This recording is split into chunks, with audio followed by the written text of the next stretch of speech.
Bonjour, on se retrouve aujourd'hui pour le deuxième compte rendu sur l'avancement de mes études en cybersécurité. Alors je suis officiellement en vacances, même si bon pour moi des vacances c'est plus quand je pars de chez moi qu'autre chose quoi. Là c'est plus une phase de travail en autonomie quoi. C'est juste une semaine où j'ai pas cours. En gros, je vais te faire un peu le topo, je vais te résumer ce que je dois faire pendant ma semaine de vacances, juste au niveau de l'école, hein. Bah là on est quel jour? On est mardi, donc hier j'ai rendu mes deux TP, mes deux rapports de TP de cryptographie. Ça a pris pas mal de temps, c'est des rapports, le rapport des deux TP fait à peu près 20-25 pages, avec beaucoup de screenshots, avec pas mal d'explications, donc ça prend beaucoup de place, c'est assez chiant. C'est très long à faire. Dans ces deux TP, qu'est-ce qu'on a fait en gros? C'était une prise en main d'OpenSSL et des commandes pour savoir comment l'utiliser. Et puis on a reblablaté sur ce qu'on a vu en cours, soit le chiffrement RSA, DES, etc. Et dans le deuxième TP, on voit principalement, du coup, on a vu le SSL, les certificats X509 et on a fait un peu d'Apache, quoi, vite fait. Enfin, c'est juste, on a créé qu'on appelle ça une autorité de certification. Voilà. Après, dans tout ce qui est révision, pour les contrôles de la rentrée, donc j'ai trois contrôles. Euh, alors, on va faire ça quoi, par matière, en gros, faut que je refasse les 7 TP de complément de système d'exploitation.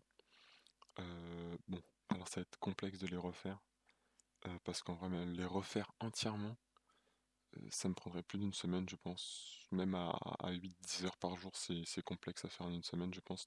Donc je vais voir comment je vais les faire. En théorie, j'ai sauvegardé assez de choses de ce que j'ai fait. C'est-à-dire quand je fais mes TP, je sauvegarde les étapes, je sauvegarde ce que je fais tout le temps. C'est-à-dire je sauvegarde pas juste la fin du TP. J'essaie de noter pour que si je le refais à la maison, ce soit rapide à refaire et que j'ai tout noté, tout ce qu'il faut faire en fait, avec des explications pour comprendre plus vite. Donc ça devrait me permettre de gagner du temps. Remarque, j'ai déjà fait les deux premiers, alors j'ai presque fini le deuxième, donc j'en ai déjà fait deux, il me reste cinq. Mais bon, sachant que les deux premiers, c'est forcément les plus faciles. Mais dans les cinq autres, il doit y en avoir qui sont assez agréables. Euh, je vais vous chercher la liste, je vais vous dire la liste exacte. Euh, En gros, les 7 TP ils portent sur le système de fichiers, les redirections, les scripts, donc les script shell, les processus. Ensuite, on a codé donc un shell. Euh, Avec ça, on a vu les tubes et les signaux. Ensuite, dans le TP, dans le cours 6, on a vu les IPC. euh, on a vu les IPC et dans le septième cours, on a vu les appels système. Donc tout ça, globalement, ça rentre la programmation d'un shell. Et voilà, donc j'ai tout ça à réviser, donc c'est assez, comment dire, c'est pas forcément complexe, mais c'est des notions à appréhender tranquillement, tête reposée. Faut être focus parce que c'est vraiment le fonctionnement profond d'un ordinateur, d'accord? Quand on en est aux appels système, c'est vraiment t'es profond dans l'ordinateur, quand t'es vraiment rentré dedans. Donc ça, c'est juste pour la matière qui s'appelle complément de système d'exploitation. Ce qui sous-entend qu'on a eu un cours de système d'exploitation avant, ce qui est le cas l'année dernière, qui date un peu. Ensuite, tac tac tac. Alors, je vais zapper, on va passer ça à la fin. Et du coup, on a comment dire, j'ai un contrôle en complément de système d'exploitation. Et je vais avoir aussi un contrôle en sécurité des systèmes d'exploitation. C'est-à-dire qu'on a les deux contrôles en même temps. C'est pas forcément logique, mais voilà, c'est comme ça. Euh, alors par contre, pour la sécurité des systèmes d'exploitation, j'ai quoi? J'ai un cours à revoir, un cours complexe, assez vite, c'est-à-dire c'est des diapos mais qui expliquent pas grand-chose. euh, et j'ai pas pris de notes pendant le cours. En revanche, on a fait 5 TP, et pendant ces 5 TP, j'ai extrêmement pris beaucoup de notes. Ça se dit pas, mais j'ai pris pas mal de notes. Ce qui fait que ça va m'aider. Donc je vais voir si avec des collègues, si on a trouvé ou pas des notes de cours. Si on a fait des prises de notes pendant les cours, parce que voilà. Notamment, mais après ce qui est bien, c'est par exemple, vu que moi j'ai pris des notes pendant tous les TP, je disais tout ce que le prof il disait, toutes les indications, j'ai tout noté. Avec mon binôme, on se partageait ça. Ce qui fait que ça réduit le travail pour les autres, c'est-à-dire que nous on a les notes de TP et eux ils ont potentiellement les notes de cours. Et il y en a qui ont les notes de cours. Et dans cette matière, on a un DM à faire. Alors, le DM il est complexe, c'est-à-dire que le sujet c'est tellement vague, je pourrais à peine vous l'expliquer. En gros, ce qu'on doit faire, c'est qu'on doit refaire nos TP, mais on doit modifier des trucs pour faire nous-mêmes. En gros, le prof, il veut une VM, on a plein de VM, d'accord, et en gros, c'est mettre deux VM avec des serveurs qui tournent dessus, mais des serveurs qui tournent dans des boîtes, dans des dockers. En gros, comment expliquer ça? Euh, J'ai écrit quoi comme prise de note? Un DM dans lequel on doit config plusieurs VM, installer des serveurs dedans, ce que je viens de dire, et mettre des conteneurs, et les mettre dans des conteneurs avec Docker. En gros, un conteneur, c'est un environnement clos dans le PC, et ça permet de limiter grandement la casse si jamais il y a une intrusion, parce que c'est un environnement clos, t'es dedans et tu peux rien faire en fait. T'es là-dedans, quoi. Genre, le hacker, s'il arrive à rentrer là-dedans, si ton application elle est dans une boîte, dans un conteneur, si un hacker pénètre l'application parce qu'il y a une faille dans l'application, il va se retrouver dans une boîte, il aura pas beaucoup de ressources matérielles, il aura juste un bout d'application, et il aura que quelques éléments, et donc lui, il va falloir que le hacker, il va falloir qu'il trouve des portes de sortie pour essayer d'accéder au système, chose qu'il ne pourra pas faire de cette boîte. Alors, il y a forcément des moyens qui existent, mais genre quand t'es dans la boîte, t'as pas accès. Enfin, t'as accès que à ce dont la boîte a accès en fait. Et c'est ces accès-là qu'il faut bien évidemment limiter et, et sécuriser. Mais c'est la base de la sécurité en entreprise, c'est de cloisonner les tâches. Ok. Bon, en gros, on a une machine virtuelle qui fait office de pont de NAT entre l'extérieur et notre réseau local, on va dire. Euh, on a deux VM, une VM avec Nginx dessus, une autre VM, je sais pas ce qui est dessus, mais il veut qu'on installe un truc. Nginx, faut qu'on installe des sources, mais ça c'est pas très compliqué. Et on a une VM client qui va vérifier le bon fonctionnement de tout ça. Ça nous fait 3 VM. Je sais pas ce qu'il y a là-dedans. DNS named. J'arrive pas à lire ce qu'il a écrit. La PLS. Bon voilà, hein, le sujet est pas clair et il n'est pas précis. Et finalement, le troisième contrôle, et c'est ce qui va demander malheureusement du devoir pénible, parce qu'autant l'autre c'est du devoir informatique qui est potentiellement difficile, long et chiant, mais ça me fait toujours plaisir de le faire en fait. Là, le troisième contrôle, ça va être sur la finance et contrôle de gestion. Et par contre, du coup, vu que j'ai suivi aucun cours, ben ça va être galère. Et surtout que c'est du par cœur, donc ça va prendre du temps et beaucoup de place dans mon cerveau. En fait, c'est comme si c'est une notion nouvelle. Vu que j'ai rien suivi en cours, c'est complètement nouveau. Vous voyez là, les autres trucs en info, je les ai déjà vus, donc c'est pas nouveau, donc je vais l'assimiler plus vite.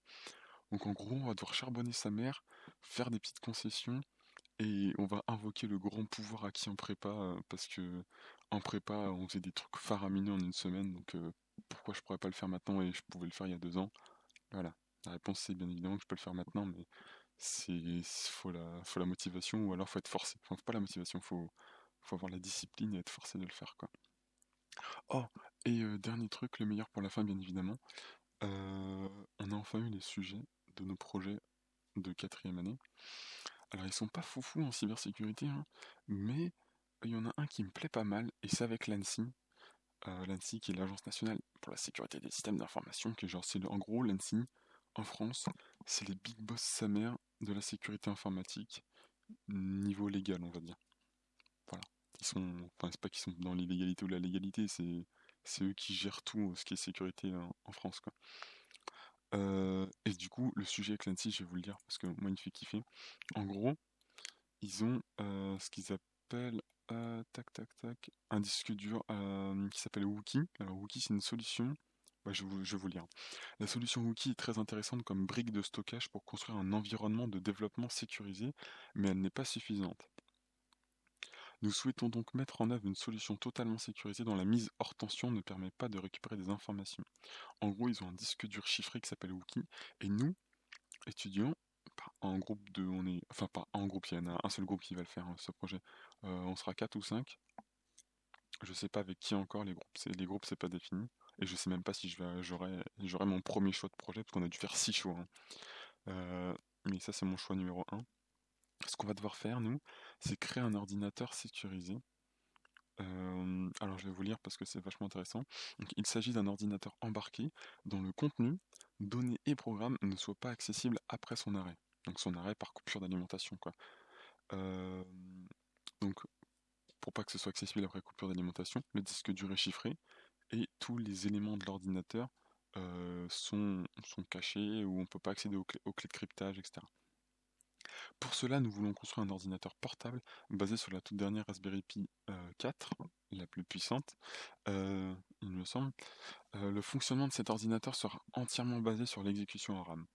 Il faudra donc configurer le système de façon de... Oula. Il faudra donc configurer le système de cette façon pour que le fonctionnement soit basé en RAM, enfin que l'exécution soit en RAM, mais aussi le rendre capable d'aller chercher ses programmes, OS et applicatifs, soit sur le disque dur crypté par Wookiee, soit sur le réseau par le biais d'une communication sécurisée.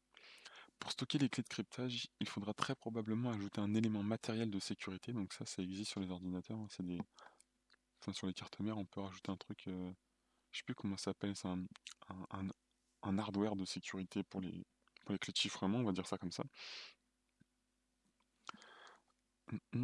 Pour stocker les clés de cryptage, il faudra très probablement ajouter un élément matériel de sécurité à l'ensemble du système ou directement dans la solution Wookiee. Et cette solution Wookiee, en fait, elle a l'avantage d'être open source et donc modifiable, y compris au niveau hardware. Euh, hum, et à la fin, ils expliquent, afin de ne pas introduire de failles, il faudra aussi utiliser un OS minimaliste avec uniquement les applicatifs requis. Cela implique une recompilation du noyau après un travail d'élimination des éléments inutiles.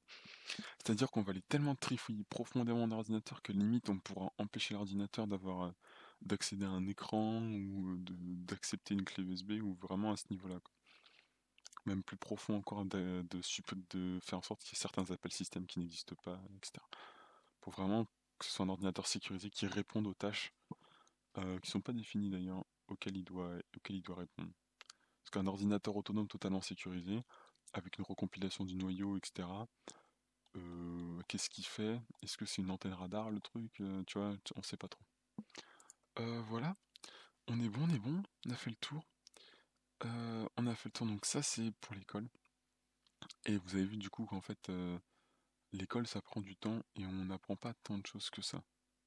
Et pourquoi? C'est parce que l'école en fait, elle nous oblige à suivre un cursus qui est prédéfini et qu'en fait, là, la plupart des connaissances qu'on va obtenir, elles sont chez nous, quoi. C'est le projet en fait. Tu vois, le projet, il nous donne une description, mais tout ce que je vais apprendre, c'est parce que je vais passer 70 heures chez moi à comprendre juste ce que c'est leur vieux disque dur crypté où tu comprends rien, disque dur chiffré, à comprendre comment la Raspberry Pi 4 elle fonctionne, parce que bah du coup moi au maximum dans ma vie j'utilise des cartes Arduino, tu vois, et ça n'a rien à voir. Enfin ça n'a rien à voir, paf. Oh, c'est cousin, mais bon c'est cousin lointain quand même, tu vois. Et voilà, donc on va nous jouer. Et le projet c'est bien parce qu'on nous jette dans le grand bain. Alors que les cours où je vais juste devoir refaire mes TP et recracher ce qu'on m'a dit d'apprendre, ah c'est pas non plus le plus intéressant, quoi. C'est pas comme ça qu'on devient expert ou qu'on apprend des choses qui sont vraiment utiles en fait. On s'initie à des mondes qui ne sont pas forcément utiles demain. Mais n'empêche que ça reste toujours intéressant de voir un peu, notamment en sécurité des systèmes d'exploitation, de voir qu'on met tout dans des conteneurs en fait.